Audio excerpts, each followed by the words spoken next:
Today, we're diving into The Power of Regret by Daniel Pink. Have you ever looked back on your life and wondered how different things could have been if you had made other choices?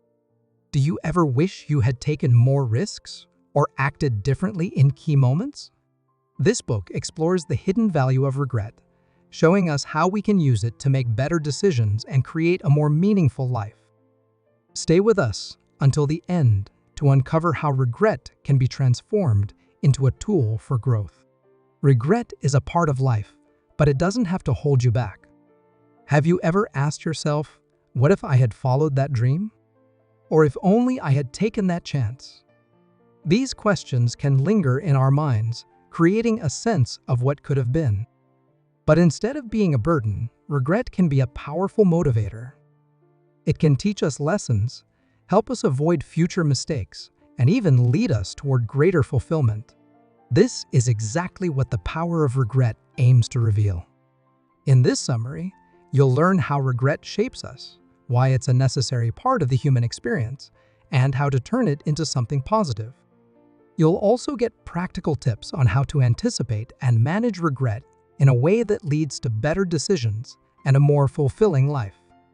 If you're ready to embrace regret and use it to your advantage, join us as we explore this insightful book. So, let's begin.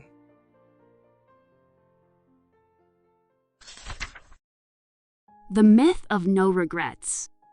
One day in October 1960, Charles Dumont arrived at the lavish apartment of the famous French singer Edith Piaf. Dumont was nervous, carrying his latest composition in a briefcase.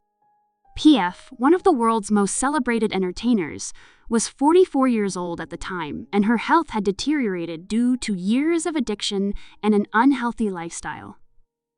Just a few months earlier, she had slipped into a coma from liver failure. Despite her poor health, Piaf was known to be difficult to work with, often temperamental and tough on those around her. In her view, Dumont was nothing more than an average composer. That evening, Piaf initially refused to meet him, leaving him waiting for hours in the living room. However, just before going to bed, she agreed to listen to only one song from Dumont. Dumont sat at the piano and began playing, quietly humming the lyrics to his song, Non, rien de rien. Non, je ne regrette rien. In English, this means no, nothing at all. No, I regret nothing. Piaf was captivated by the song. She asked Dumont to play it again, and he did so, over and over for hours. Later that night, Piaf even called the director of the famous concert venue El Olympia to hear the song. A few weeks later, Piaf performed it on French television, and in December, she sang it live at El Olympia. That performance helped save the venue from financial ruin, and Je ne regrette rien became an instant hit, selling over 1 million copies. The song solidified Piaf's status as a cultural icon. 3 years later, she passed away. Many people believe that having no regrets is a sign of strength, that you should forget about the past and move forward. Regret, after all, makes us feel uncomfortable. That's why so many icons, like Edith Piaf, claim to live without regret.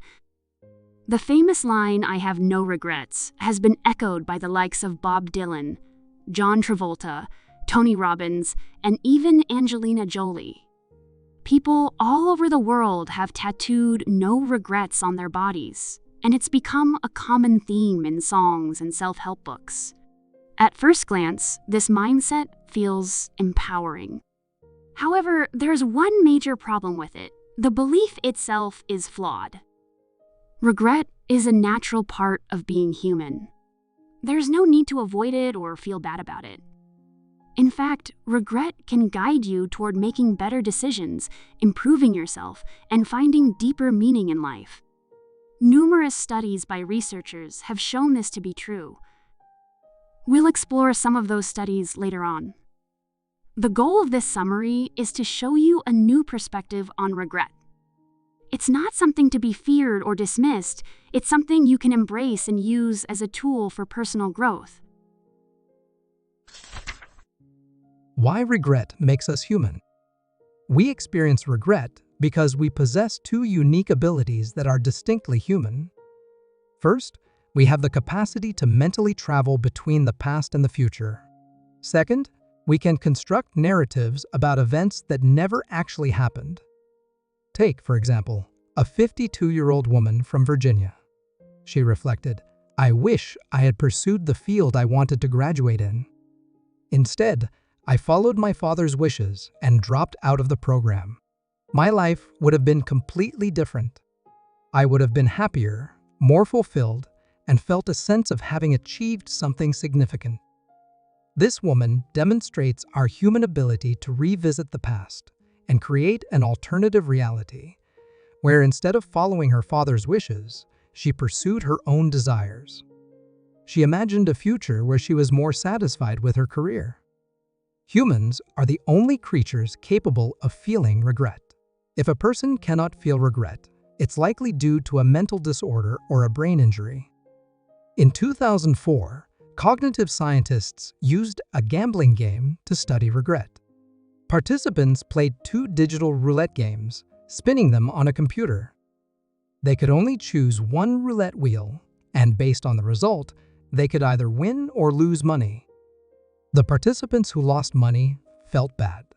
However, those who lost money but realized that choosing the other roulette wheel would have won them money felt even worse. These participants experienced regret. Interestingly, there were a few participants who didn't feel any regret at all, even when they realized they could have won. These people had a problem with the orbitofrontal cortex of their brain. There are many other examples of this.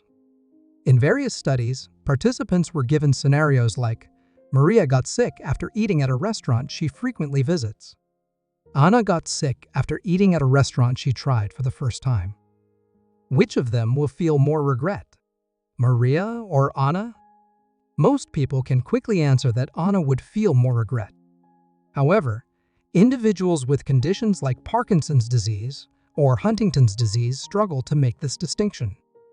They can't clearly see the difference between Maria's and Anna's experiences. Similarly, patients with schizophrenia also face difficulties in understanding or experiencing regret due to their impaired reasoning. Our ability to mentally time travel and to imagine different outcomes is what makes us experience regret. It is important to understand the factors that distinguish regret from other negative emotions like frustration or sorrow. The first factor is comparison. Let's revisit the story of the 52-year-old woman. She felt regret because she compared her current life, shaped by following her father's wishes, to the life she might have had if she had followed her own passion. This mental comparison created the feeling of regret. The second factor is blame. Regret is typically directed toward ourselves and our own mistakes, not the actions of others. This woman felt regret because she knew she had the option to go against her father's wishes. She could have made a different decision. She was responsible for the situation that caused her regret. To better understand this, imagine your favorite sports team fails to win the championship. You might feel disappointed, but you won't feel regret because you aren't the coach or a player on the team. Regret would come if you had placed a bet on the game and lost. Regret is hard to define because it's not a single emotion, it's a process. Now you understand why regret is such a human emotion. At leasts and if onlys. In the summer of 2016, the Rio de Janeiro Olympics hosted one of the most grueling events in women's individual cycling.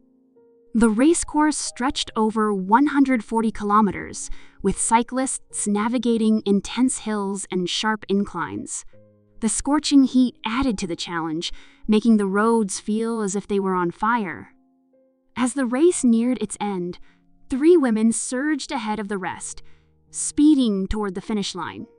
The Netherlands' Anna van der Breggen took first place, Sweden's Emma Johansson followed close behind, and Italy's Elisa Borghini finished third. All 3 secured Olympic medals. Imagine Imagine their emotions in that moment. After enduring hours of intense, physically demanding training, how do you think they felt? Charles Darwin and many scientists have studied how our facial expressions reveal our emotions. We often try to hide how we truly feel. We might put on a brave face even when we're internally broken, or smile through disappointment. But the faces of these 3 Olympic medalists clearly displayed their feelings. Now picture those athletes' faces again. Who do you think looked the happiest? Most would assume that the bronze medalist would be content, the silver medalist even happier, and the gold medalist the happiest of all. But that wasn't the case. In photos taken during the award ceremony, Elisa Borghini, who won the bronze medal, appeared noticeably happier than Emma Johansson, the silver medalist. Elisa's wide smile revealed her teeth, and the wrinkles around her eyes showed genuine joy. In contrast, Emma's brows were furrowed, and she wore only a faint, closed-lip smile. This phenomenon is tied to a concept called counterfactual thinking, our ability to imagine outcomes that differ from reality. There are 2 types of counterfactuals. The first involves imagining how things could have been worse. This leads to at least statements. For instance, I didn't score well on my final exam, but at least I passed. The second type involves thinking about how things could have been better. This leads to if-only statements. For example, if only I had studied a little harder, I could have gotten better grades. In 2020, researchers at the University of Minnesota analyzed the facial expressions of 400 athletes from 140 sports in 60 different countries. They used computer software to study their emotions. The results showed that gold medalists smiled the most, but bronze medalists smiled more than silver medalists. After the 2016 Rio Road Race, Elisa Borghini, the bronze medalist, got off her bike and embraced her family and friends. Meanwhile, Emma Johansson, the silver medalist, quietly hid her face and walked over to her husband.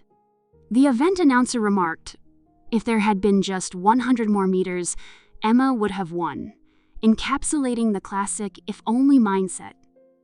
At least thinking brings us comfort. It helps us accept what has happened and find solace. For example, I didn't get the promotion, but at least I still have my job. On the other hand, if-only thinking often makes us feel worse. It introduces stress and frustration. If only I had prepared better for the interview, I might have gotten the job.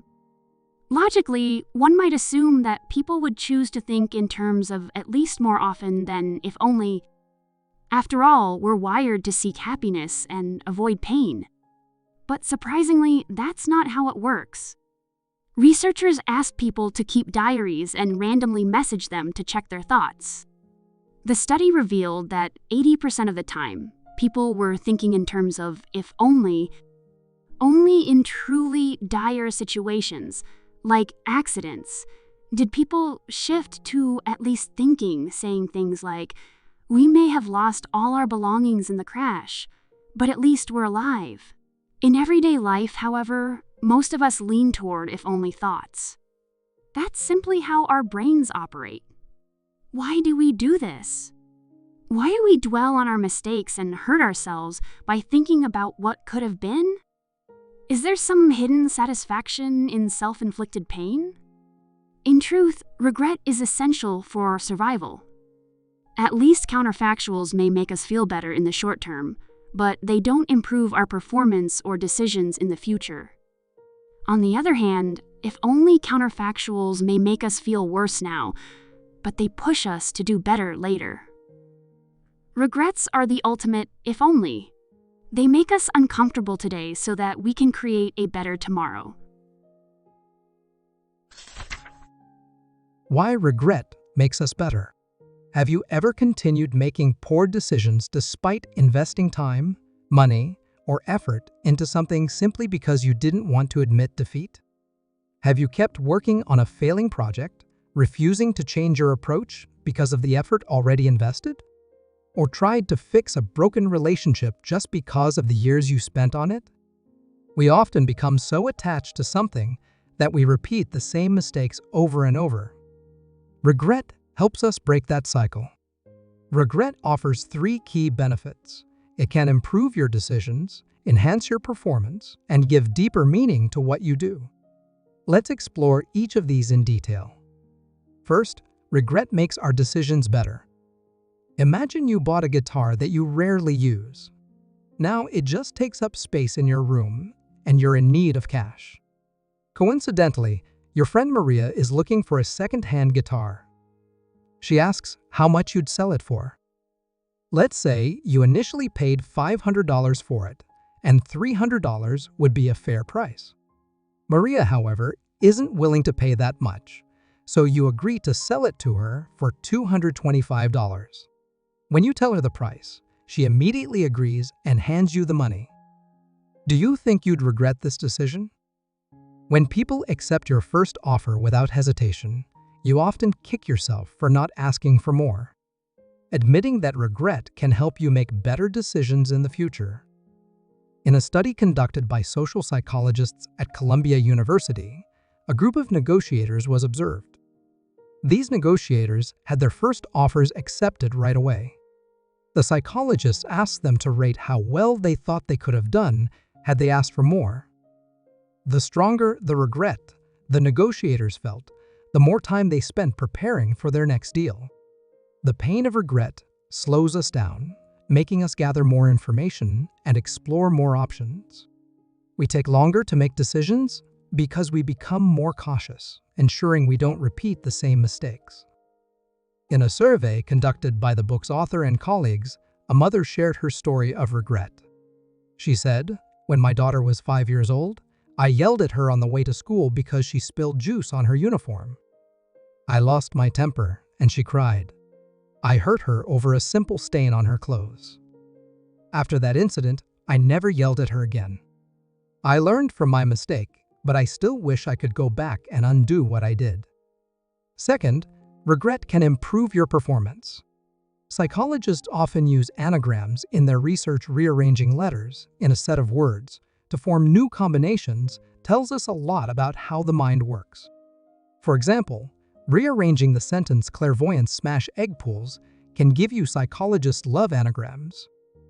Social psychologist Keith Markman gave a group of participants 10 anagrams to solve, telling them they would be graded on their performance.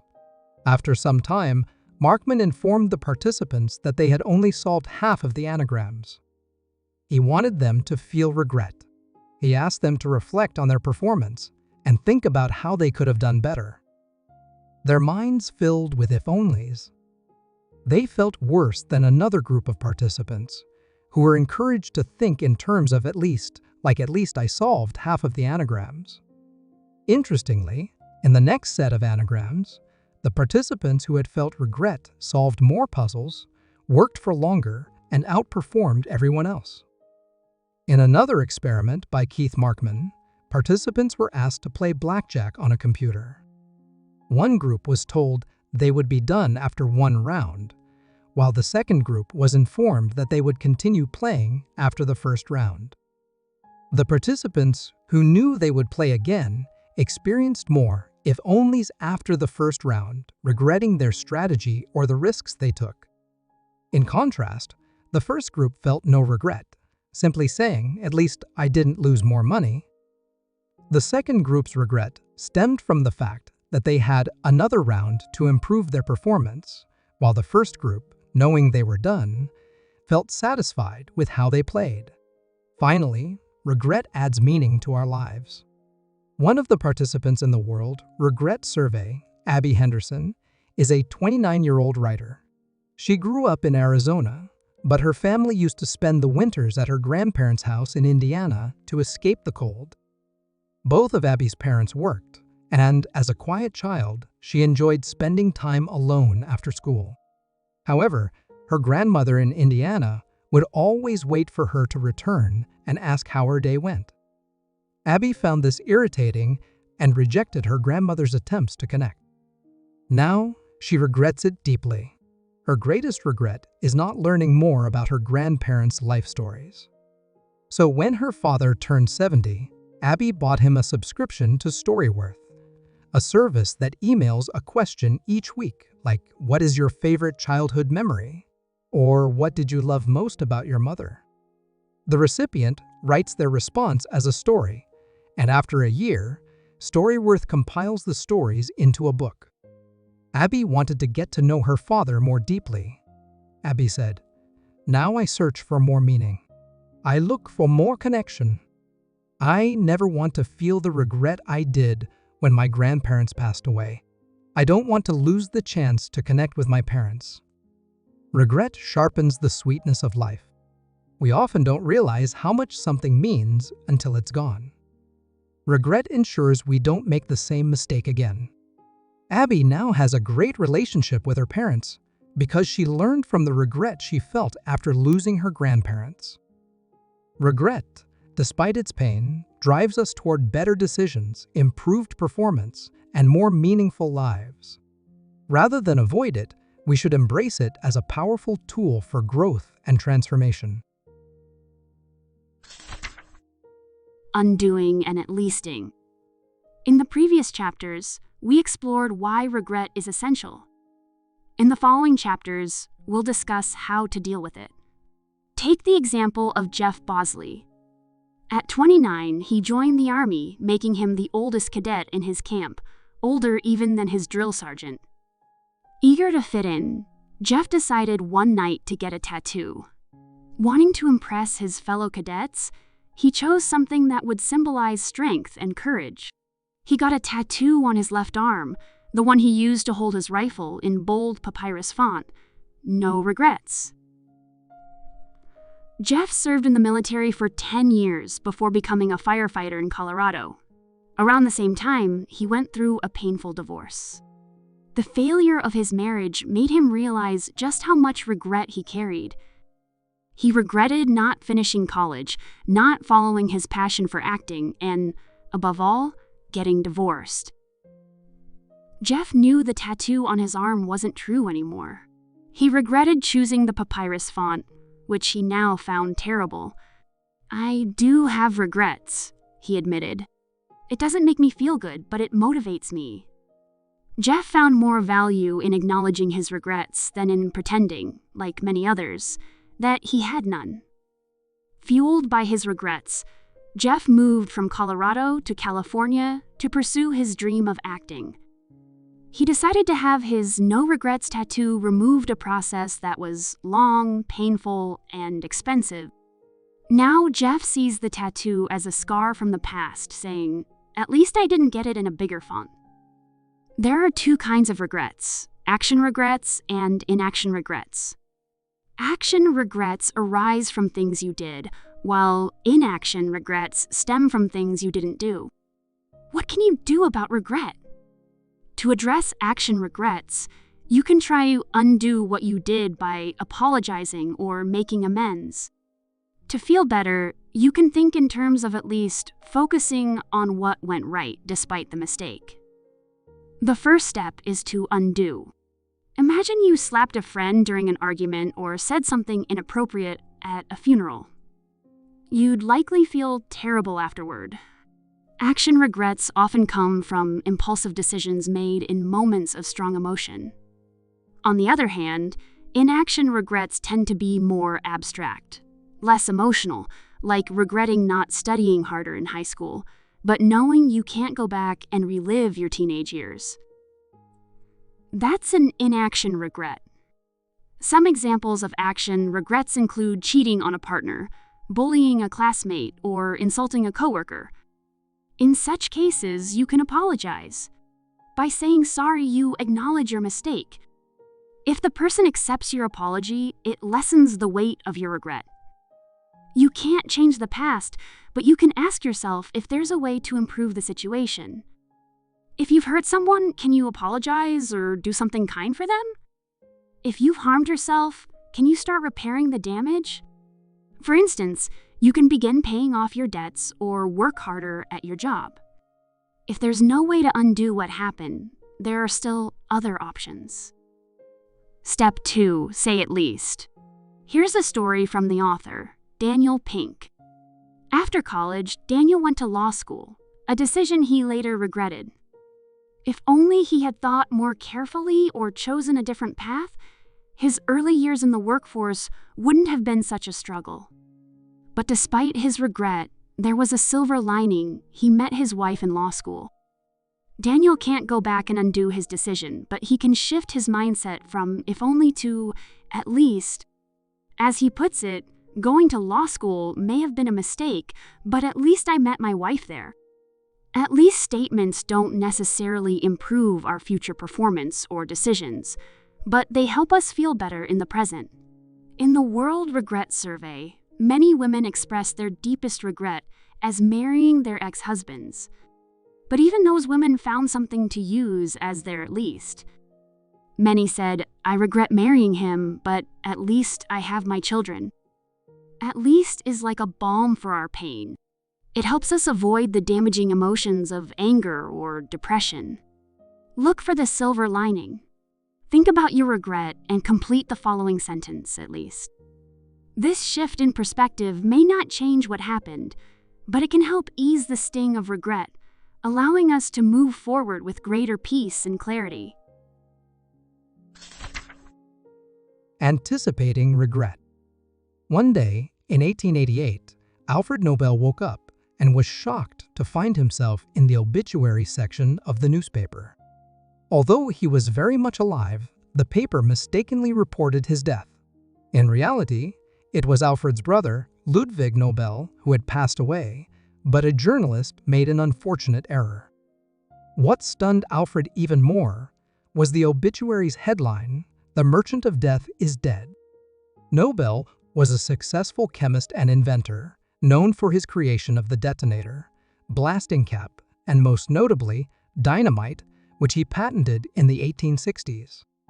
He owned factories around the world and had become a multi-millionaire. Yet, despite his accomplishments, the obituary didn't praise him as a brilliant inventor or an entrepreneur. Instead, it portrayed him as a greedy man who had profited by selling tools of destruction and enabling people to kill one another. 8 years later, when Alfred Nobel truly passed away, his will stunned everyone. Instead of leaving his fortune to his family, he dedicated it to establishing a prize to be awarded to those who make significant contributions to humanity. Today, we know it as the Nobel Prize. The idea for the Nobel Prize came from reading that mistaken obituary. Alfred Nobel didn't want to be remembered that way. He anticipated the regret he would feel if he didn't change how people saw him and his legacy, so he altered his behavior.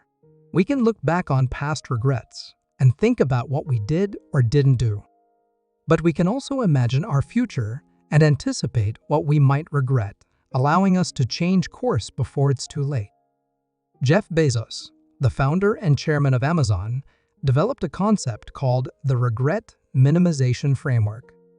In the 1990s, Bezos was working at a financial firm, doing well and earning a significant income. However, with the rapid growth of the internet, he saw a huge opportunity to sell books online. Bezos shared his plan with his boss, who gave him 2 days to make his final decision.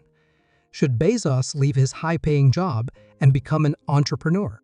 That's when he came up with his regret minimization framework. Bezos asked himself, when I'm 80 years old and look back on my life, will I regret not taking this chance? He wanted to minimize the future regrets he would carry.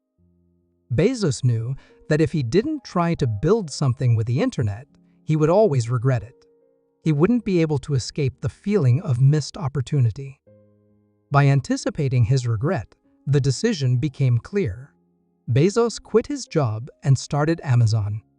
Daniel Pink took Bezos's idea and adapted it into the regret optimization framework. This approach helps us make better decisions by thinking ahead and optimizing for the regrets we want to avoid. Regrets generally fall into 4 categories based on their underlying causes. Foundation regrets relate to major life aspects like health, education, or finances. We all need stability in life, which is why a healthy body, mind, and financial security are essential. Failures in these areas lead to foundation regrets because they prevent us from achieving other goals. Boldness regrets come from missed opportunities. These are the chances we didn't take, such as not starting a new business, not following our passion, or not pursuing our true love. Moral regrets arise from doing something wrong. Most people want to live ethically, but when we violate our values, whether by cheating on a test, lying to a business partner, or betraying a friend, we experience moral regret. Connection regrets are tied to the relationships we have with our parents, partners, children, siblings, friends, classmates, or colleagues. When we damage these connections or fail to build meaningful relationships, we experience regret. The regret optimization framework works like this. Spend time anticipating your major regrets, but avoid dwelling on regrets that don't fall into these categories. Doing so will only increase your anxiety and stress. For example, if you're buying furniture or a machine, this decision likely doesn't fall into any of the key regret categories. It won't cause long-term distress. Make your decision and move on. You'll be fine. But if you're dealing with one of the key regret categories, take time to imagine yourself 5, 10, or even 50 years in the future. Will you take the risk? Will you do what's right? What choices will improve your health, education, or finances? Anticipate those regrets and choose the option that minimizes them as much as possible. Every day, we make thousands of decisions. Some are important, while others are not. Understanding the difference helps you make decisions more easily and effectively. By looking ahead and imagining the regrets we might face, we can make more informed, thoughtful decisions. This foresight helps us avoid the pain of future regret and live a life with fewer, if onlys and more "I'm glad I dids." Conclusion. First, you've learned that regret is what makes us human. Only humans have the ability to mentally travel between the past and the future. Only we can construct stories about events that never actually happened. Regret stands apart from other negative emotions because it involves comparison and self-blame. Second, we explored how regret makes us better. It teaches us to improve ourselves, our decisions, and the way we approach life. Third, you've learned what you can do about regret. You can either apologize, try to fix the situation, or, if neither is possible, focus on the positive aspects of what happened. There are a few practical tips for dealing with regret, especially for things you wished you had done. Share your regrets with others. Tell your story.